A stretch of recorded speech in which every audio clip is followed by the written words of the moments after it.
안녕하세요. 반갑습니다. 오늘도 하나님 말씀으로 하루를 시작하는 모닝방에 오신 여러분들을 주님의 이름으로 환영하고 축복합니다. 날마다 말씀 앞에 멈추어 설 수 있는 이러한 은혜가 있음에 얼마나 감사한지요.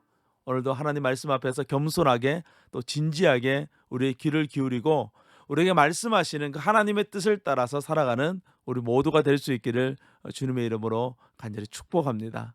오늘은 요한복음 1장 29절부터 42절 말씀을 함께 묵상하도록 하겠습니다.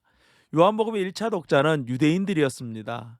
예루살렘의 멸망이라는 충격적인 사건 앞에서 유대인들은 이 신앙의 진공 상태를 경험하게 되죠. 하나님은 그러한 유대인들을 구원하기 위해서 요한복음을 기록하도록 하셨습니다. 마태, 마가, 누가복음은 예수님의 이 생애에 집중했다면 요한복음은 예수님이 누구이신지 또 그분의 죽으심과 부활을 통해서 우리에게 어떤 능력이 주어지는지에 대해서 집중하고 있어요.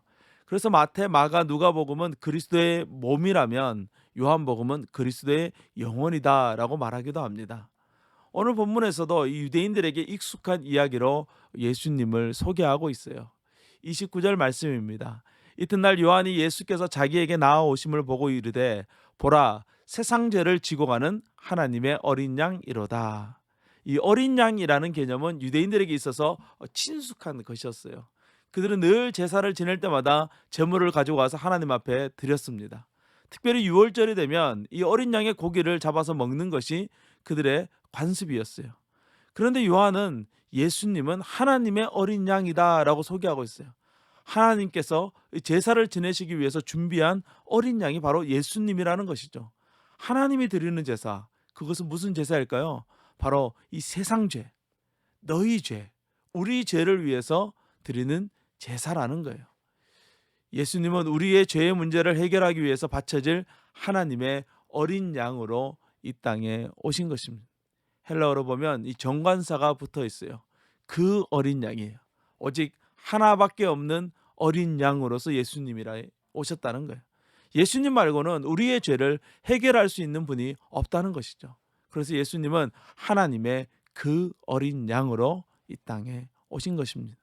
32절에서 또 한 번 하나님의 이 배려를 볼 수 있어요. 요한이 또 증언하여 이르되 내가 보매 성령이 비둘기같이 하늘로부터 내려와서 그 위에 머물렀더라. 성령이 비둘기처럼 내려오는 것을 보여주셨어요. 비둘기가 성령은 아니에요. 성령은 영이시기 때문에 인간의 눈으로는 볼 수 없어요. 그래서 우리가 볼 수 있도록 보여주신 것이죠. 예수님은 성령으로 우리에게 세례를 베풀어 주십니다.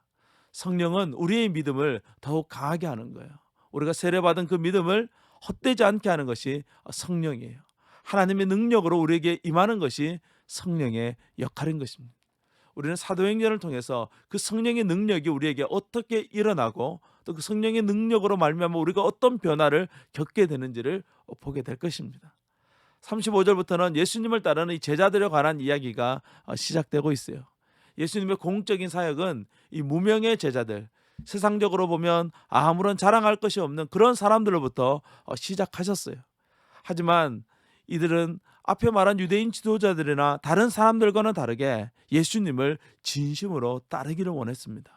그들은 38절에서 예수님을 랍비어라고 부릅니다. 랍비는 선생님이라는 뜻이죠. 아니 예수님이 하나님의 아들인데 선생님이라고 부르는 것이 뭐가 예수님을 따르는 것입니까? 라고 이야기할 수 있죠. 그러나 아직 이들은 처음 예수님을 만났잖아요. 그러나 이들은 다른 사람들과는 다르게 예수님은 자신들에게 있어서 유일한 선생이다라고 생각하고 예수님을 따르기로, 예수님을 모시기로 결정했기 때문에 이들의 믿음이 대단한 것이죠. 그들은 예수님과 더 많은 시간을 함께하고 싶었습니다. 그래서 38절에 랍비여 어디에 계시오니까? 라고 물어요. 예수님 어디에서 지내십니까? 예수님께 더 많은 것을 배우고 싶습니다. 예수님의 말씀을 더 많이 듣고 싶습니다.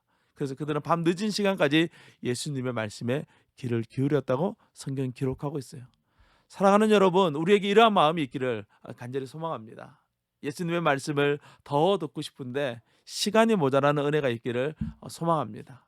날마다 말씀을 묵상하고 그 말씀을 따르는 것이 우리의 삶에 큰 기쁨과 감격이 되기를 간절히 소망하는 것이죠. 무명의 두 제자에 이어서 우리가 잘 아는 시몬 베드로가 오늘 말씀에 또한 등장하고 있습니다. 그는 자신보다 먼저 예수님을 따랐던 자신의 형제 안드레에 의해서 전도되게 돼요. 예수님은 시몬의 이름을 이 게바라는 이 아람어로 부르게 될 것이라고 말씀하셨어요. 이 게바는 베드로이고 베드로는 반석이라는 뜻을 가지고 있습니다. 예수님과 무명의 두 사람이 함께할 때 사실 그곳에 교회가 시작된 거예요. 그리고 예수님은 장차 이 베드로를 통하여 이 땅에 교회를 예루살렘에서 확립시켜 가실 계획을 가지고 계셨던 것이죠. 하나님의 이러한 놀라운 계획이 예수님의 제자들에게 있었던 것처럼 오늘 저와 여러분에게도 주어져 있습니다. 시몬의 이름을 베드로라고 부르신 것처럼 우리는 하나님과 상관없는 사람에서 하나님의 자녀, 하나님의 가장 소중한 자녀라는 새로운 신분을 부여받았습니다. 오늘 하루도 그 신분을 묵상하고 그 신분에 걸맞는 삶을 살아가는 우리가 되기를 간절히 소망합니다. 말씀은 이 하나님의 사랑의 메시지 러브레터예요. 하루 종일 이 귀한 하나님의 말씀을 듣고 묵상하며 또 말씀을 통해서 힘과 위로를 얻는 저 여러분 될 수 있기를 간절히 소망합니다. 오늘도 주님과 함께 승리하세요. 샬롬.